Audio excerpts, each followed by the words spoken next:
네, 이번에는 고향 소식을 지역 신문으로 알아보는 클릭 전국은 지금입니다. 오늘은 먼저 광주일보에 담긴 소식부터 살펴보겠습니다. 전남에서 수산물을 구입하시려면 원산지 꼼꼼하게 살펴야 된다는 소식이 실려 있는데요. 여수와 완도, 무안 지역 시장 등지에서 원산지 표시가 없는 수산물들이 잇따라 적발됐습니다. 전남도의 최근 4년간의 단속 결과를 보면요.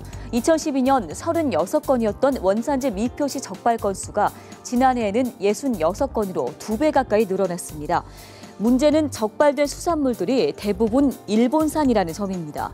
지난 2011년 후쿠시마 원전 사고 이후에 소비자들이 일본산 수산물을 꺼리자 일부 상인들이 싼 가격에 원산지 표시 없이 팔고 있습니다.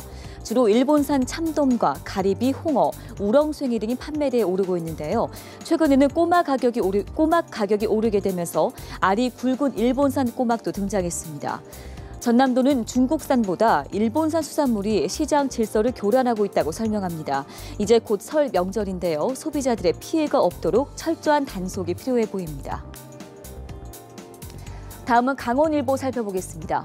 연일 한파가 기승을 부리고 있죠. 강원도에는 눈 없는 한파가 지속되면서 지난해에 이어서 올해에도 심각한 가뭄이 우려된다는 소식입니다. 실제 지난해 6월에 제한급수에 돌입했던 속초시의 경우 최근에 또 주치 수원인 쌍천이 이미 바닥을 드러내면서 수돗물 공급에 차질이 우려되고 있습니다. 원주시와 횡성군의 상수원인 횡성댐도 저수율 29%로 심각한 상황입니다. 지난 16일을 기준으로 한국일별수자원 환경 현황을 보면 강원도는 가장 심각한 가뭄 지수를 나타내고 있습니다. 특히 춘천을 중심으로 한 북부 지역은 극심한 가뭄 상황인데요. 여기에 올 봄 강수 전망도 좋지 않습니다. 기상청은 오는 2월과 3월 강원의 강수량은 평년과 비슷하거나 적을 것으로 전망했습니다. 행정당국의 물 관리 계획이 시급한 시점인데요. 더불어 시민들의 물 전략 실천도 함께 요구되고 있습니다. 마지막으로 전북일보 보시겠습니다. 전북 지역 총선 예비 후보 38%가 전과 기록을 갖고 있다는 소식이 실려 있습니다. 지난 19일까지 선관위에 등록된 전북 지역의 총선 예비 후보는 모두 45명인데요. 이 가운데 17명이 전과를 기록했습니다.